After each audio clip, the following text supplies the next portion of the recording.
Okay. Here we are making a jaw harp today. Might as well go live.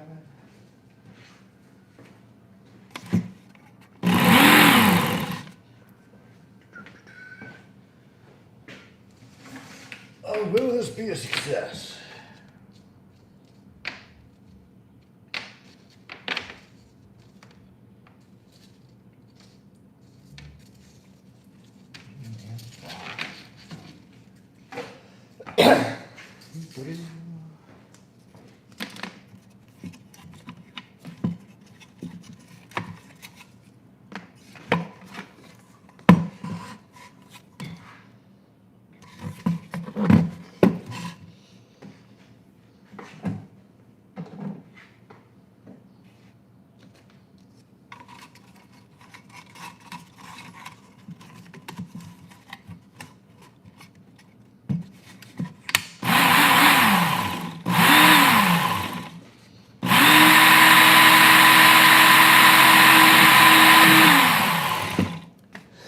Hey, welcome to Rhombetherium. I'm just making a jaw harp today. So I decided, I'm like, well, I might as well just go live. Why not? If you're going to be working with power tools, always make sure you have hearing protection, safety glasses. Hi. What I'm doing here is I've already established my taper. I have a specific length that I like them, a specific taper, although I do experiment around a little bit. So on the last one, what I ended up doing, and we'll see if we can we? Oh yeah, we can screw in. Cool, on the last one, I ended up grinding and beveling clear back to here. On this one, we're gonna do it a little bit different. We're going to only bevel and grind what we need. That's how I was doing my harps in the past. Ended up being a much snappier instrument with a lot more snap to it. Because once you grind back here, this is making it more flexible. So this one I'm going to end up on more of the snappy side. So I'm going to grind clear to there. So what I'm doing here is I'm going to, oh, there's a gaggle of people already, is I'm going to transfer that to this side here. A good way I can do that. There's my mark there. Here's my mark. The other side. Kind of awkward having the camera here because it's actually blocking a lot of the light I'm used to getting. There you go, got it marked out. That's where I'm going to grind to, and I'm only going to grind the front. I don't grind both sides. I started off grinding both sides when I first started making harps. I like them better ground on one side. It's easier to keep a clean bell ring, because I know exactly which side is flat, which if you grind both sides, it can waver a little bit, and that can affect the sound. Whenever you shear spring steel, you'll have a slight curvature.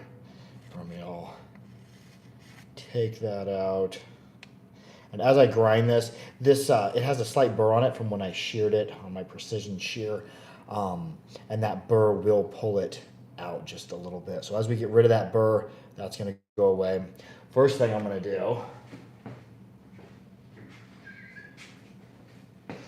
is I don't like holding anything that's sharp. I want to hit this right here.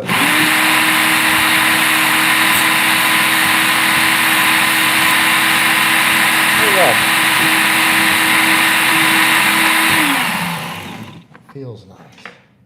Now, I like safety glasses and hearing protection. In addition, I don't know where I got set here. There we go. I like to take my old work gloves, cut off the end, and just use the finger, because as I'm sliding along here, I don't want to be cut. So I want to keep where I can see this here. How can I turn this? It's kind of interesting having the camera here, because I'm not used to having a camera blocking my light. I might have to change lighting in here. Let's see here. Yeah, we'll go right there. I can see that well. Perfect.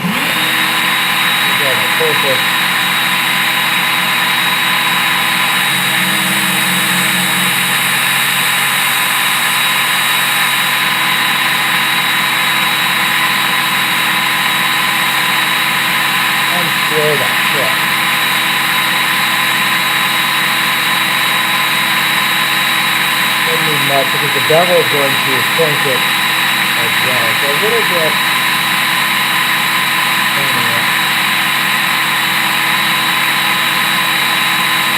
There we go. It's going to be pointed. There's that on this side.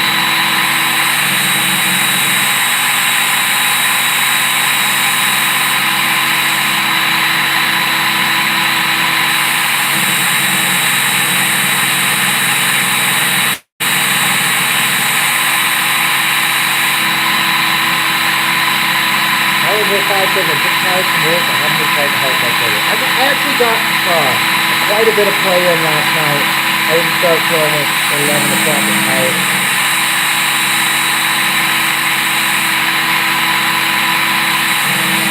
Hey, Tyler, what do you do for a living? My main job is heating and air.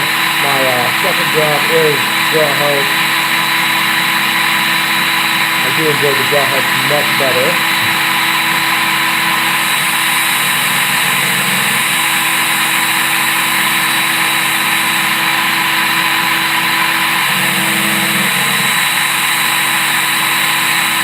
I used to do all the profiles on a bench stone, but I prefer to do it on the work site.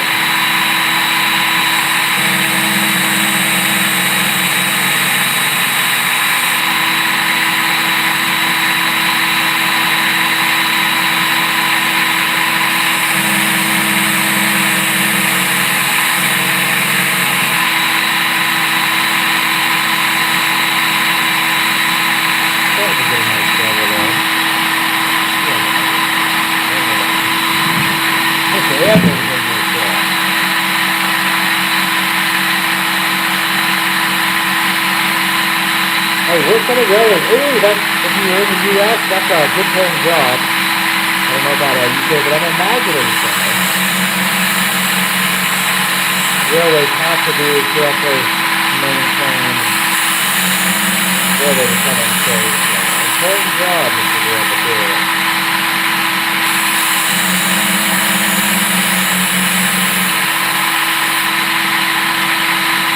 I think it's started. I think it is people.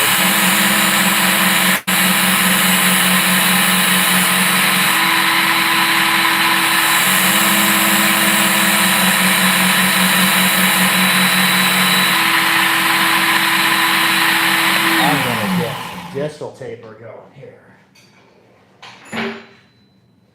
And I might go live if these are popular. I might go live more often when I'm building. I will keep the emphasis on the build and not on answering comments, but I'll check on the comments every now and again. This is the other workshop, the Ken Onion. I like it. It's a slack belt. Useful for doing this. Comes with different belts. They're really easy to change. Start off. Here's coarse, extra coarse. I think we've got a medium. That's fine. That's about, oh, there's my medium. Got so many belts. Start off with this one. I'm going to give it a little bit of taper. If it's too loud, I'll move this back. And what I'm doing is along the front of here, I'm going to be establishing taper. I want this to get thinner. I want to be reducing in this dimension, and I also want it reducing in this dimension. You can see on medieval swords, they're actually distally tapered as well, although this one's not distally tapered. On the back, I'm keeping the back flat so I can easily keep it more melodic. And then what we need, I did get a different caliper. Got rid of the Harbor Freight one broke. I normally lay out in millimeters, but we're starting with our thickness of 0.025. So it's just barely more because you get it's actually picking up that little bit of that burr. So what I'm going to start doing is I'm going to taper it up here.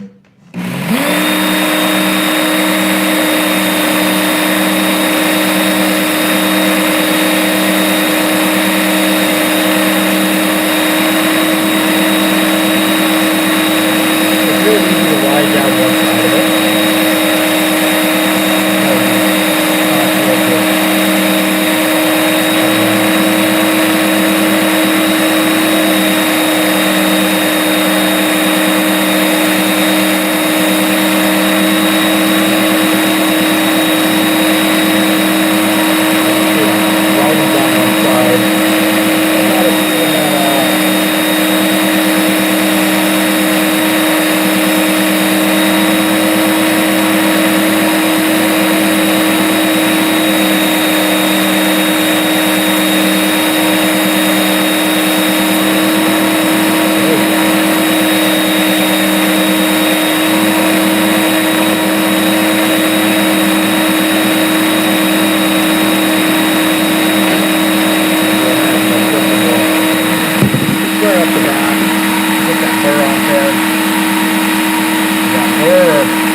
area be. I'm just going to do a quick analog of how this is going to throw. This isn't entirely accurate, but it's a good way to do an analog. I know we've got lots of stuff in the way. I like to start off about like here. Meaning my embouchure area, my cramp will be about there. See how she throws.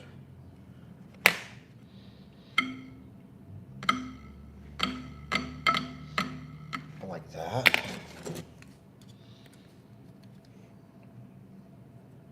Wild Bill, hey, says, I like making harps. Can't wait to get my stuff out of storage and make more. Oh, cool. I'm excited for you, Wild Bill. Making harps is the way. It's hard to get your distal taper entirely even on a slack belt. I'll be finishing it by hand on this, but I think I've got enough of the profile that I want that I can continue grinding my bevels. And I might go a little bit more out of order because I'm not used to recording this.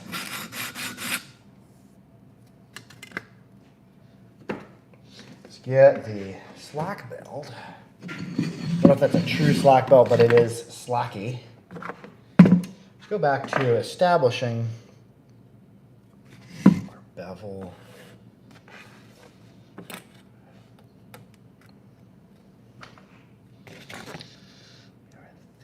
Which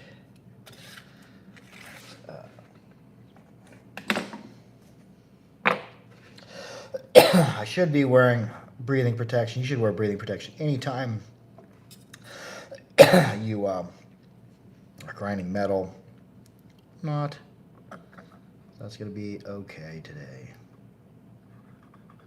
Grind it right there. I probably won't bring out the full 3.5, I'm betting. Well, I might, because the taper is going to be reducing.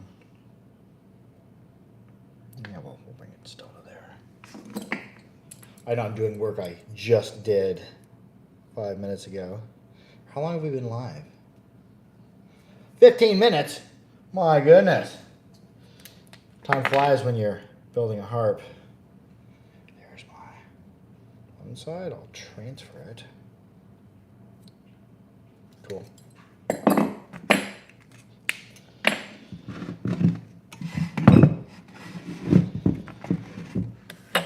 Okay, we're ready to keep beveling.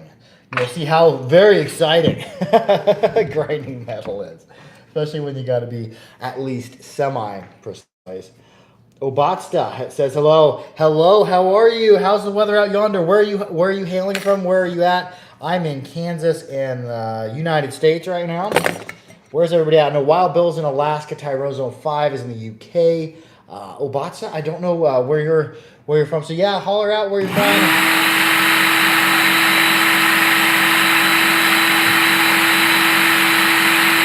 Okay to get a burr.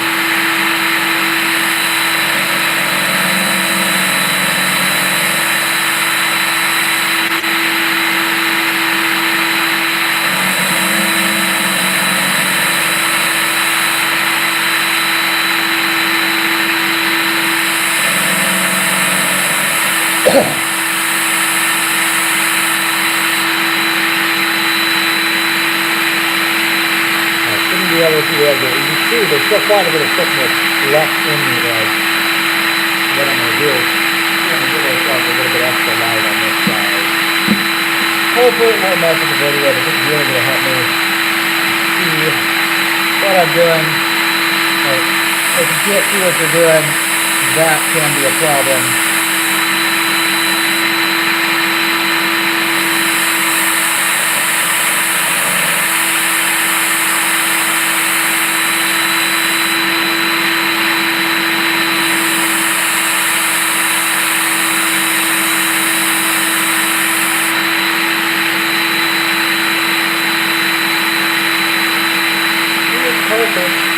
Yeah, edge that is blinking, it's getting smaller and smaller.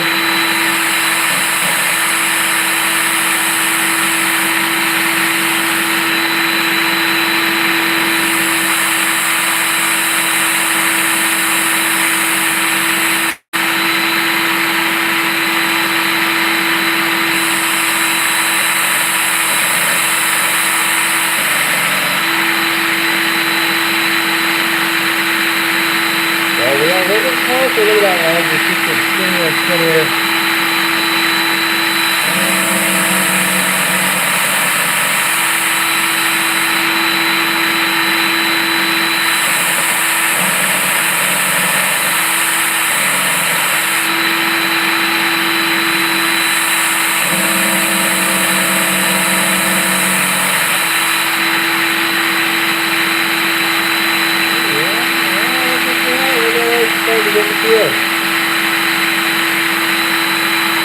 And I'll actually take this, it'll actually become very sharp enough to where it will touch you.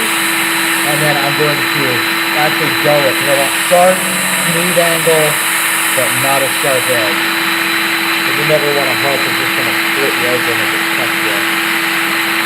Sharp angle, smooth, non-sharp edge. In my opinion. And no burr, don't leave burrs on them. I played harp forever where people had burrs on the reeds and they just chew your lip right up at you. They're getting better. Oh, that edge is disappearing. I almost have a burr on the backside. When I have a burr on the backside, that's an indication that I ground all the farther I need to grind. And then I'll do the other side and then we'll step it up and just go on smaller and smaller grips.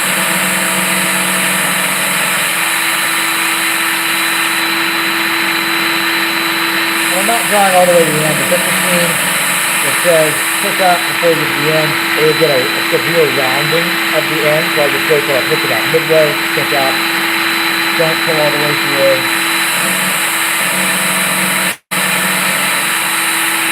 And this will take a while. This was fairly hard stuff. This was a Rockwell of around 50. The 50 is getting pretty hard.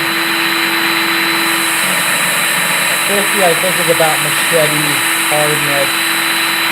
You don't want to go much harder than 50 because you still want it to retain its strength steel capabilities. As you get up to 55 and 60, metals are going to start to become more brittle. The trade-off would become more hard, less brittle. So 50 is pretty hard. So it's pretty tough steel.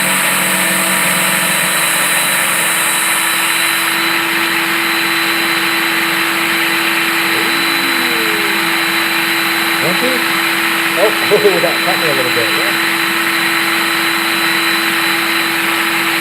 That one's done, thanks for that.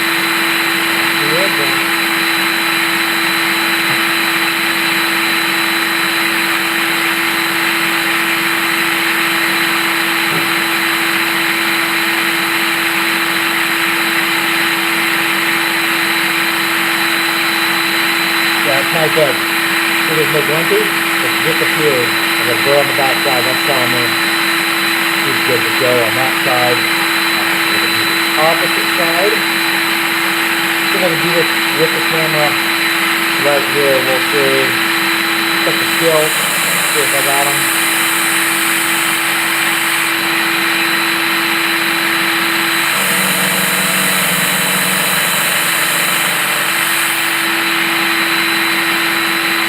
References dog, yeah.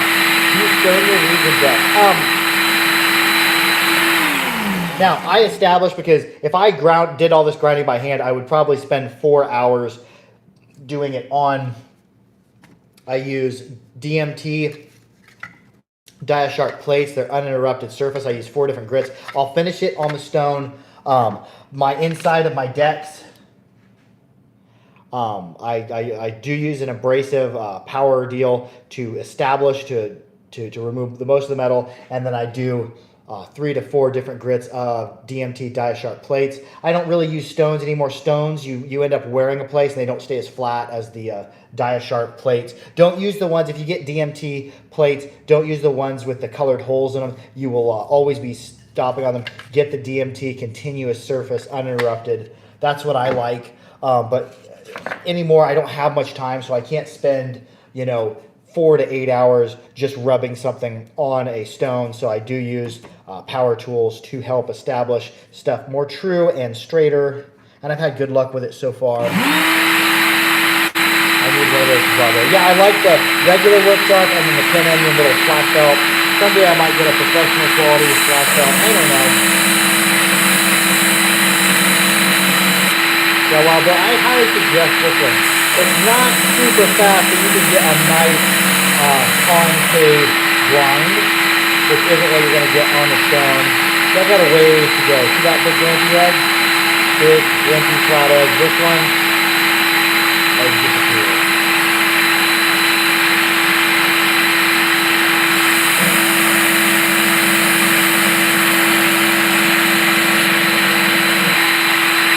I'm playing on the car there. I just use it from last time.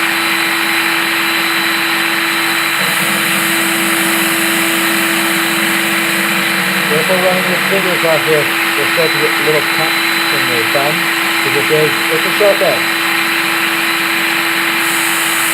Until I put it on the die sharp plate and dull that edge out, it's going to be a little bit sharp, but I won't leave it that way.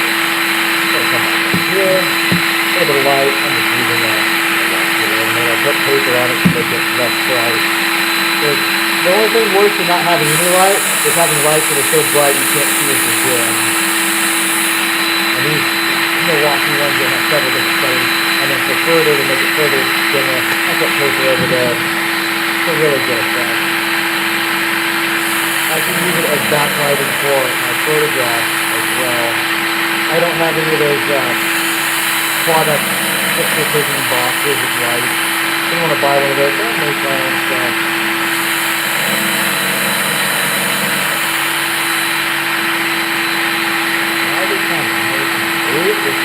See our edge, you can see the visual get finished. Look at our finish edge, and boom, it should disappear just like that. And I don't feel any burr back here. When you feel the burr, then you know you came all the way back.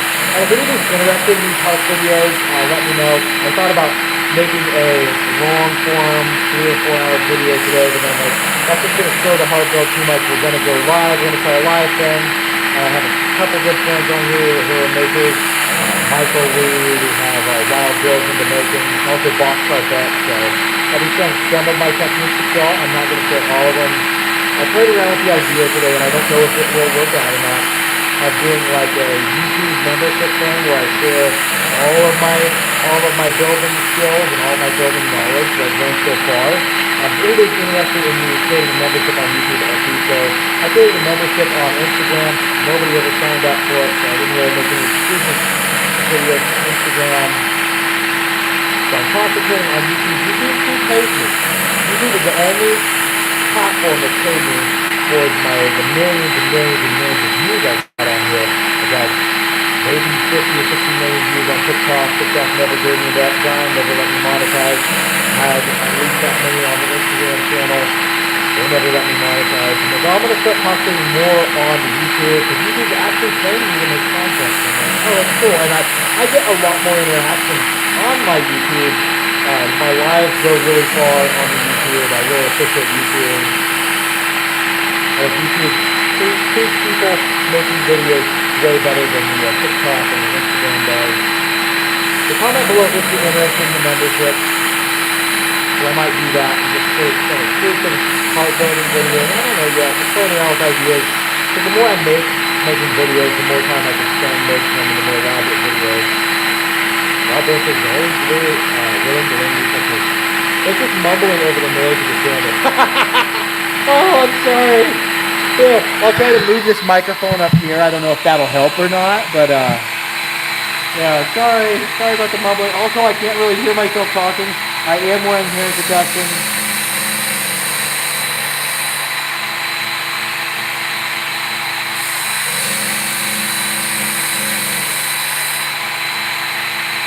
So I'm still staying pretty even. That's good. I can't hardly see what I'm doing here, so I'm glad it's at least pretty even.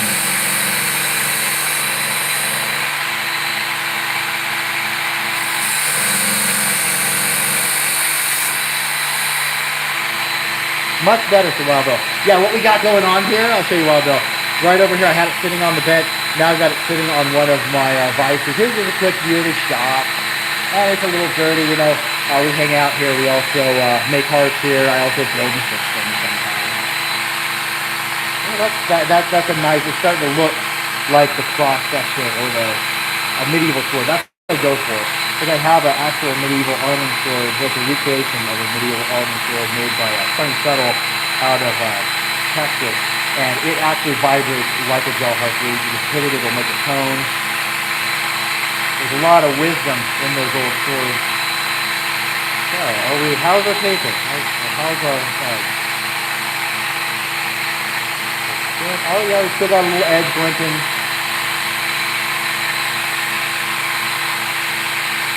Yeah, there's still quite a ways to go in this.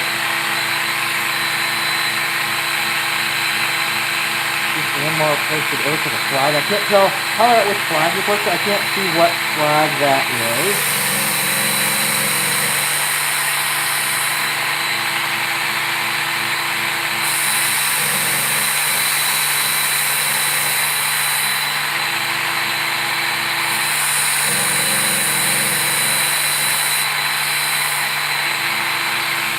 Well, we're getting skinnier. Well, pretty soon that edge is just going to disappear. It's actually faster to do this on the bench grinder, but I don't get as consistent as a grind. And if I grind on the bench grinder, I get a concave grind. I'm not a huge fan of concave grind. Ooh, we're getting fancy.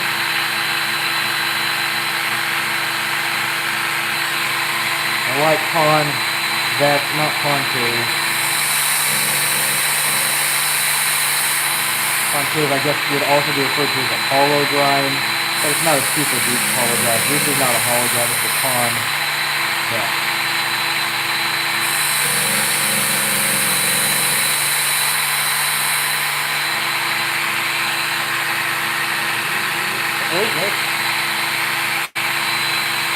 Oh, we're almost there. Look at that.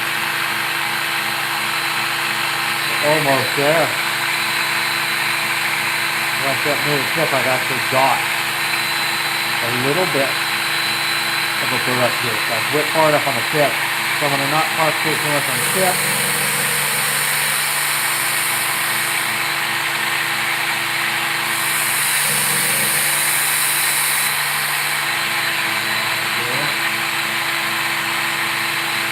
One more pull through. That's pretty well cooked.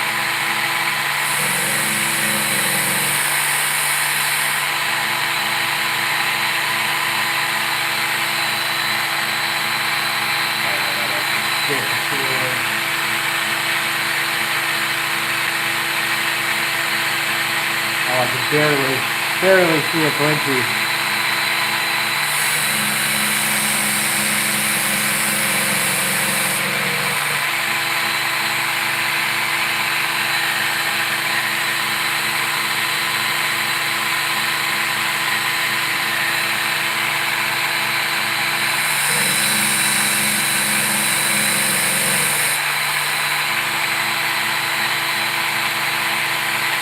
Come on. Very close.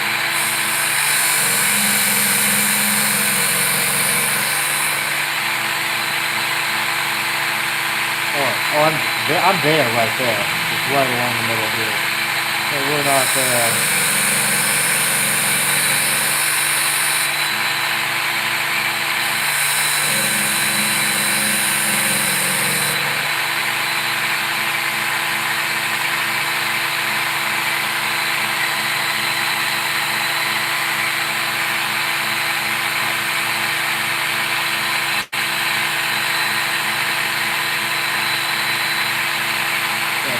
There and there, it's just right here in the middle. You don't yet have.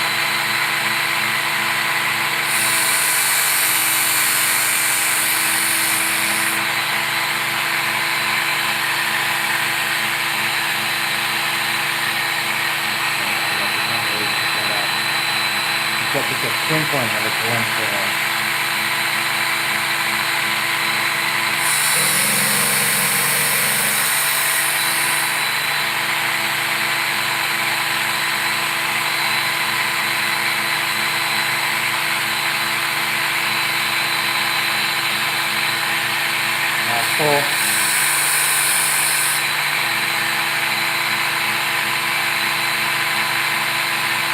Oh, look at you, Season 2. A tiny sliver of metal thing. We're right there.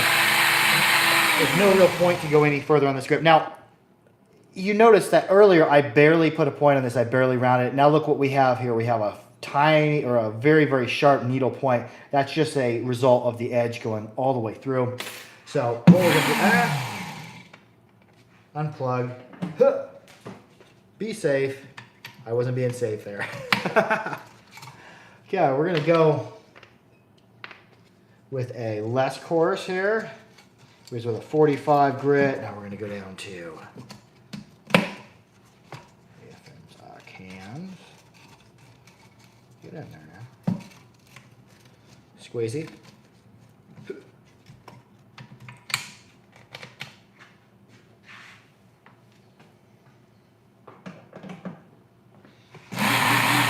There we go. Now we're with a 65 grit. I'll give it probably a couple passes just to get. What I'm doing is now, I'm not really taking as much metal off. I'm just going to be sanding all those marks out again. 45 grit, and we can keep going finer and finer. So this process really doesn't take as long. Give it 3. Got to be careful. It can get really sharp.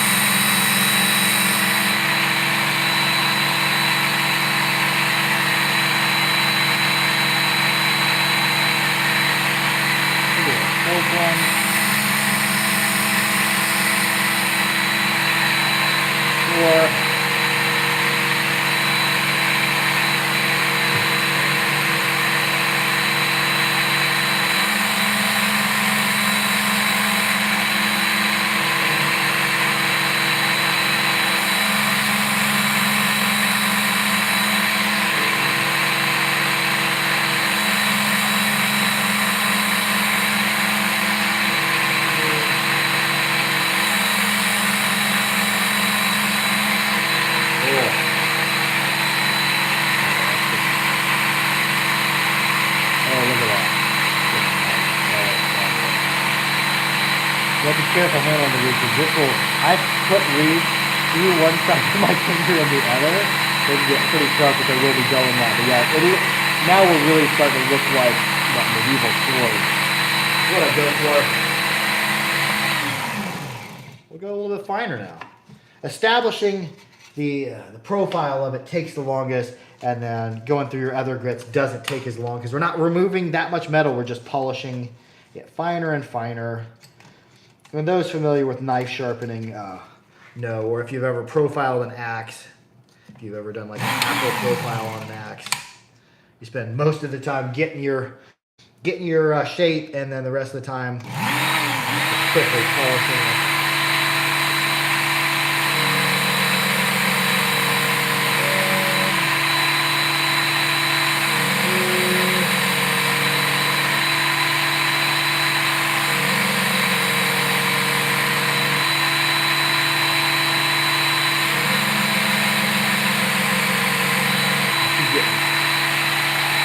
Sharp up on the knife.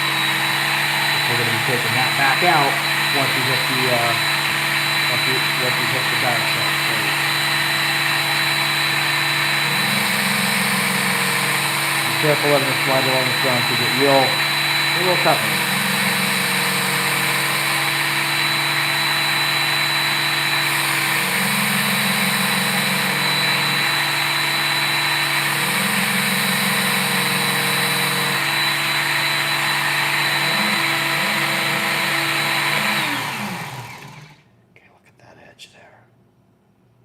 Ooh, that is getting smoothly polished. Yeah, that would cut me wide open if I wasn't careful. I'm going to dull this point just a bit. We're not going to go on the fine. We're taking it to the hand grinding neck. I want to dull this because I don't want to run this through my finger.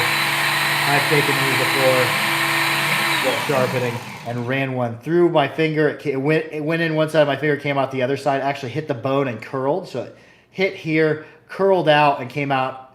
And it didn't really hurt very bad when it went in, but when I went to pull the reed out, it burned quite a bit like fire. Okay, let's get into this sand.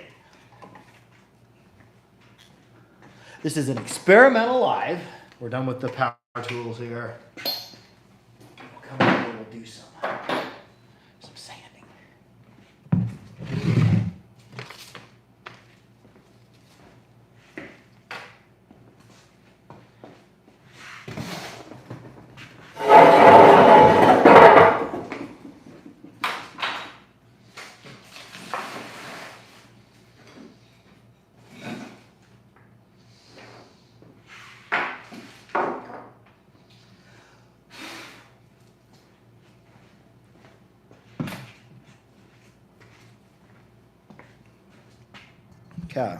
Can we do this?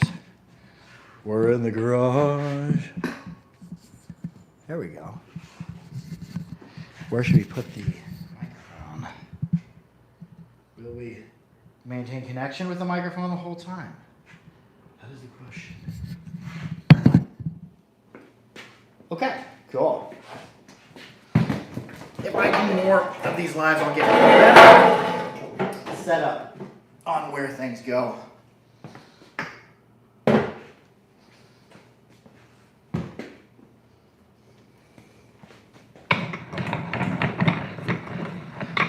Carson Polson says, your friend Michael Lee sent me an instrument. Oh, cool. Comment below, Carson Polson. Do you like the instrument? How's it working out for you, the Michael Lee? I just referred a friend to him who had a harp that needed fixed, and I didn't have real time to work on that harp fix.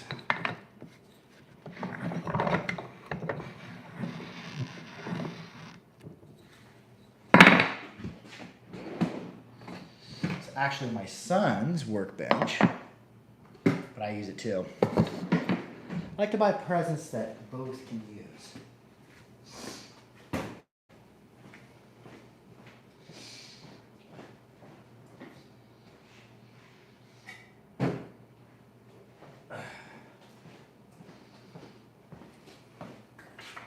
And just for the fun of it, I like to see, oh yeah.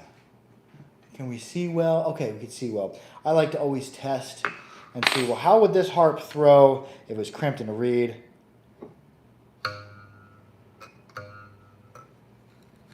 Oh wait, we're back here. There we go. Oh yeah. Let's see whereabouts, if I can estimate what note I'll be near. Now, I am shooting for around D2. So let's just check with the almighty tonal energy tuner. And this is just an approximation. Where this will be at, see if it'll pick it up. Oh, D2, so it's going to raise, it's going to be around a D2 sharp. Depending, because once I bend my trigger bend, I'm probably going to raise a full note. So I'm going to be somewhere around a D2 sharp. If it's a D2 sharp, I did a little bit wider on this one, gave it a little bit more meat this time, because I know that a D2 sharp is a screamer of a harp. Okay, can we see well? I think so. I did dull this because I do not want to run it through my finger. Let's just grab a wood block. Years and years back, I tried to make a jaw harp case on my old design. Didn't work out, but it is my hold me down. So I'm going to flatten, I'm going to true up the back of this. I'm going to get all this blue oxide from the result of them tempering it. This is my wickedest grit. Look at it, just taking my fingernails right off. I like the DMT Diasharp plates. I've went through one DMT Diasharp plate in my harp making so far. And DMT, Diamond Machining Technology, they do not pay me to talk about their products. I just like them. Now, before I was making jaw harps, I had bought them actually for sharpening of knives. Just taking the back off. I'm truing up the back. Oh yeah, people are still watching. Cool.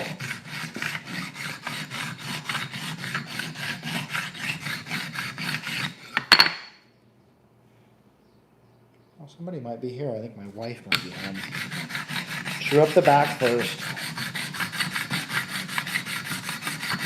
Harp making, especially when you're making them with a crimped style reed and you're trying to get melodics, it's just not a fast process. And my harps are more expensive than harps made in Russia, harps made in Ukraine, harps made in Eastern Europe, just because the cost of living here in the United States is about 4 to 8 times higher than Russia and Ukraine and India. So what one maker can do for $80 to $100, I cannot do, just because I have a large amount of time wrapped up in making these instruments.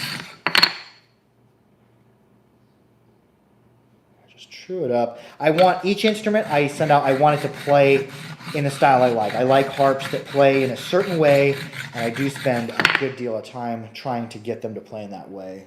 However, I've learned don't control the instrument too much. If you have a harp that turns out a little bit different, acknowledge it, learn something from it, and try to enjoy it. But in general, I like harps to be of good bell tone. Last harp I sent to Master Vera. His father, Wolfharam, passed away. Hope he likes it. Had some difficulty getting it through customs in India. India is not an easy place to ship to from the U.S. Hopefully it arrived with that harp, and it being more flexible than most of the harps I make. Another correspondent says, how many Jews harps do you have? I don't know exactly. 283 is my guess, but I don't know. It goes up, it goes down. I just recently received 10 more from the harpery for the video for last week. So it goes up, it goes down. At least we're out of the working with power tools. If I have a spot that's stubborn, it's hard to get to, I'll just concentrate on there. Okay, got that done. Now, let's go ahead and let's dull this a little bit. And then this area back here, even though it's not within the embouchure area, I want smooth. I don't want any roughness. So I'll get that burr off there. Hello, you're live on the internet, my sweet. How are you? No, say hi. They've never heard your voice. Hello. Hello. Yeah, we're just live on the internet.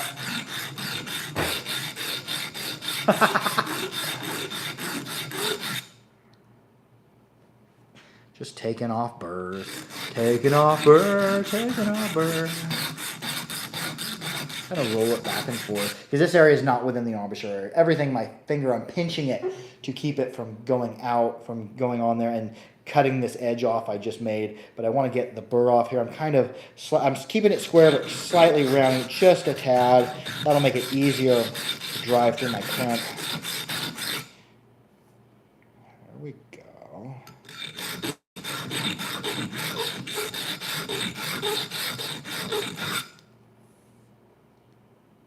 I do not need to do anything on this on the edge, so I'm not going to let the edge contact, but I'm going to start here, and I'm going to roll up just slightly, because what we have here is I have this convex bevel starting here, about less than an 1/8 inch wide, 3/16 maybe, no? Yeah, maybe a 1/16 of an inch. What is that? It's less than an 1/8 wide. Now I just want to blend that into the flat because I wanted it to be like kind of like an airplane wing. And I'm not going to fully blend it. I fully blended them before, like Mohan does on some of his harps. It is so time consuming. And it's also going to start blending this area where my profiles meet my squares here. I'm just going to kind of blend it just a little bit. Careful not to cut myself. Careful not to stab myself. If you run a jaw harp reed through your finger one time, you'll talk about it for the rest of your life. Ooh, it actually cut me there. Yep. You can see it's actually providing or doing little cuts along me. Just going to do some blending. I'm going to rock it back and forth as I go. Blending, blending, blending. That's like Bob Ross. Just blend together. Make happy little jaw harp reeds. But I'm not actually rolling it up here to my edge. I'll wait till I'm to my next, because this is a very, very aggressive grit. This is probably 40 grit or so. And I might even actually say on the side, extra coarse is all it says. Yeah, I'm betting this is around a 40 or a 45 grit. Great for profile and removing metal, but it's not what you want to end with. Start with coarse grits, end with fine grits. Let the coarse grit do the work. Oh, look, you can already see it's starting to blend that. And I'm just barely going to blend it. It's going to make it for a much slicker look of a reed.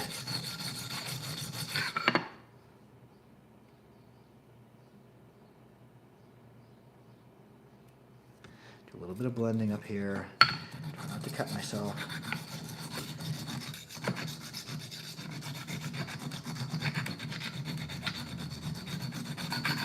This is also evening out my distal tapers, because my distal taper, as I was running the caliper down it, it was getting smaller and bigger as I go down it ever so slightly. So keeping it along this flat surface, it's going to taper more toward the end because that's where the majority of my pressure is. So I'm keeping this part of the block flatter. So if that's where the most pressure is, even that out. We'll just check it. Never know with the caliper. We'll just see where we're at. Caliper. Where are we? Back here? 25, 24. Because if I can take 25 and squeeze it a little bit, and it'll go down to 24, 23, 22, 20. See, that's the distal taper I was talking about, where we're starting larger, smaller. I skip there. Smaller and smaller. And that's going to make a harp that really throws nice. I like it when they're like that. You don't have to distal taper harps. We'll switch up. I think this is probably, maybe 100, 120. And I'm gonna actually run my edge, because this edge is so sharp. If I took my finger like this, it'd cut me wide open. I don't want that. I'm actually gonna dome my edge slightly. I want that sharp edge, but or a sharp angle, but I don't want a sharp edge. I'm gonna start rolling it back and forth. I'm rolling it up to its side, giving it a couple strokes just to dull it. Rolling it over. Ooh, yeah, see, that'll still cut me. It actually cut me there, so that's too much. I want my harps to play sharp, but not cut nobody. Ooh, yeah, that'll still cut. And when you're doing this, your fingers, they're just gonna get dirty, so just embrace it. I think you can actually see my son's boxing gloves in here. Oh yeah.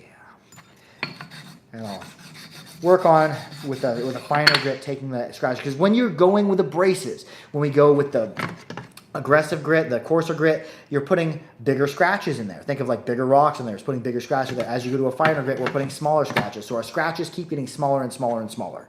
So under a microscope, what each grit is doing looks like it's scratching the metal. I'm really gonna do some smoothing of this distal taper, get them scratches out of there.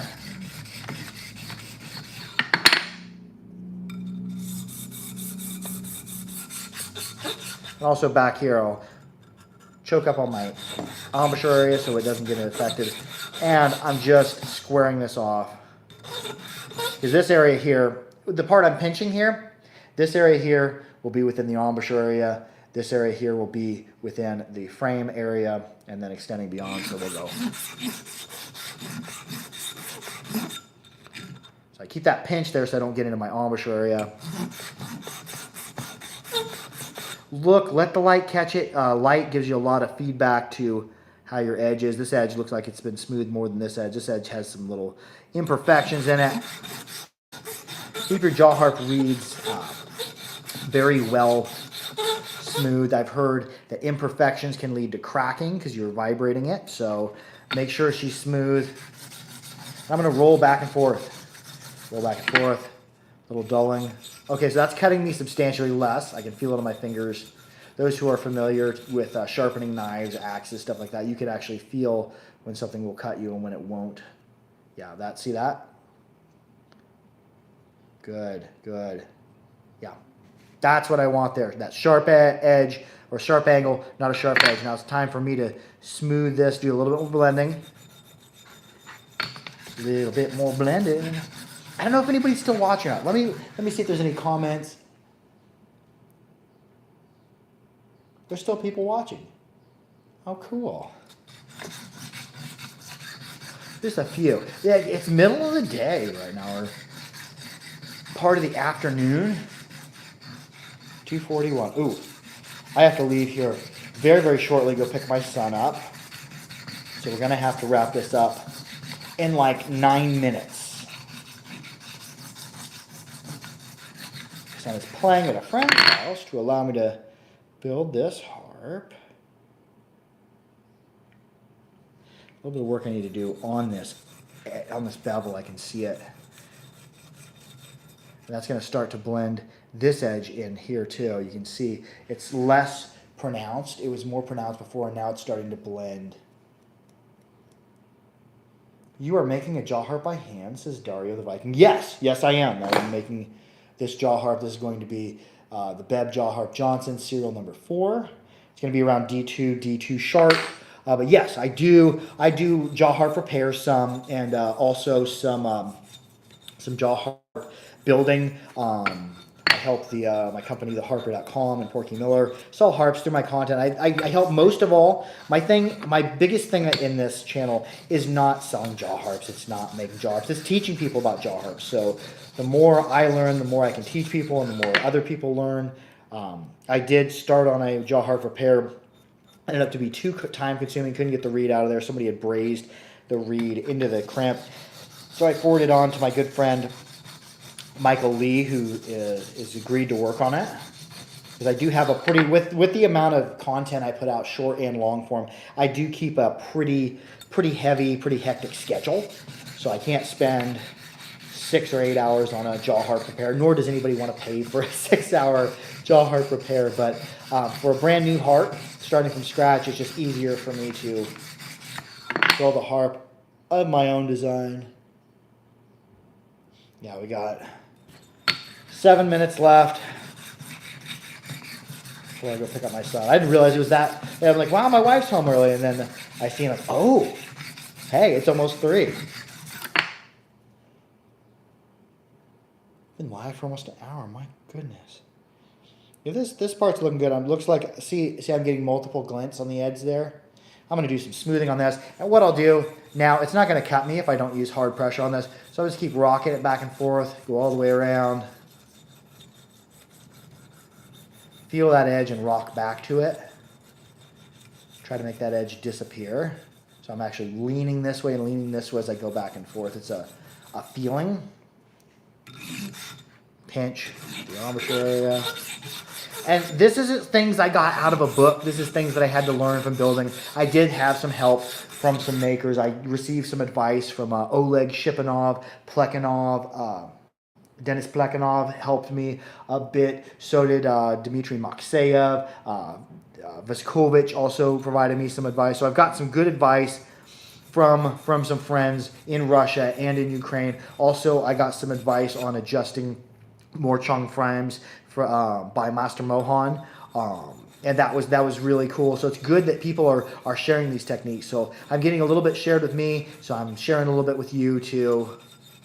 But if you're setting out to building harps, you just got to accept the fact that it's going to be a journey. You're going to succeed, you're going to fail, and you're going to make discoveries. So if you're setting out to building jaw harps, don't be dismayed at your failures. Every one of your failures is an opportunity to learn. That's the way you got to treat it. But it is disheartening to spend 6 or 8 or 10 or 12 hours building a jaw harp and then it not turning out like you wanted to. So there we go. I had an area where I need to remove more of the oxidation, so I'm just concentrating on that, and I can do so by just putting pressure there and rubbing. There we go. That's blending pretty nice. I don't know if we're picking it all up perfectly, but yeah, that's a nice blend. Okay, I've got all the profiling. I'm going to take it up. I've got an extra fine, which that looks like a mirror. I won't probably even take it that fine. We're going to go to fine, and then I'm going to go pick up my son. Where is my... Okay, oh, there's my fine. I've got some dual grit and some singular grit. Yeah, this will be my fine. My fine, I wore it out and it started putting scratches in stuff, so I did change that. That's the only dia-sharp plate I had to change. So what time do we got? Okay, I've got 5 to 4 more minutes left. A little bit of polishing. Backside. Well, by the end of this live video, I want this reed to be ready to go. And people to see like, oh, you have half an hour not in just cutting your reed, but also just in getting that reed the way you want it. That reed, this is the motor of our jaw harp right here. This is what's helping make the sound. So I want this to be smooth and sleek, and oh yeah, that harp's just gonna ring out. I can tell if this harp comes together with all my angles, it's gonna be a killer. So I'm rocking back and forth. I'm just blending. I'm Then I'm going to do some edge right, some dulling just on the fine. I want smaller and smaller scratches. And this process of going by hand here is going to smooth out any imperfections in my distal taper. And then I also have scratches outside of the embouchure area on the edge. Pinch at my embouchure area. Back and forth across there.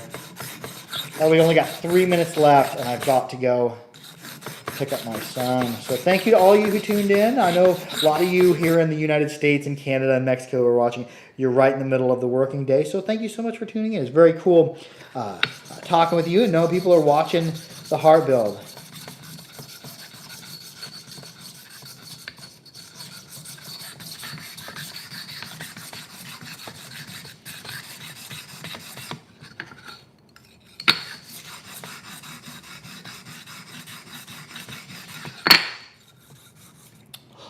See all that metal dust. Oh yeah, and look at how well this is. Yep, I'm leaving. I'll be ready to go in 2 minutes. Go pick them up. You can see how our angles have really started to blend, and it just looks like one seamless product. Now we're really starting to look like that medieval sword, especially as we approach the embouchure area. But yeah, it's starting to blend together really nicely. I got some glinties there. But those are areas just where it got recessed, where I might have had a slight waver running it through the belt. We'll just go back and forth, making sure that we're flattening it too, because we want to make sure that take out any imperfections we got on the belt where it might have be wavering in. We want a nice flat reed section, and you can actually see that if you put it on the flat plate. So I'm pretty good there.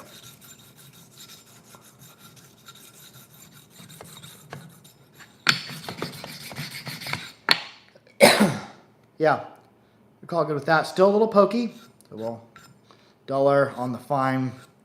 Not sure what grit. I don't know if it says what grit this is, but it's probably maybe 400 or so. I do have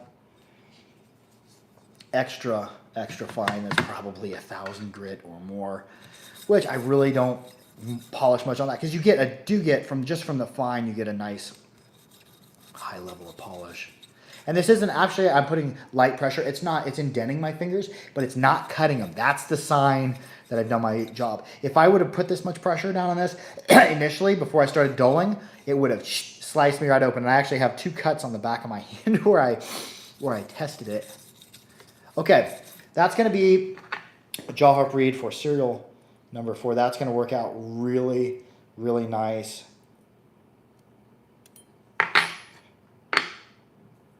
We're going to be somewhere around D2 or D2 sharp. That'd be a D2. That'd be probably a D2 sharp, I'm betting. Anyways, thank you so much. I love y'all. Be sure to like, share, and subscribe for more harpery. Make sure to keep your harps clean, keep them dry, and keep them old. But most of all, be good to each other. And comment below if you're interested in me doing more of these lives of the phases of jaw harp build. Anyways, love y'all. Harp out. End this stream.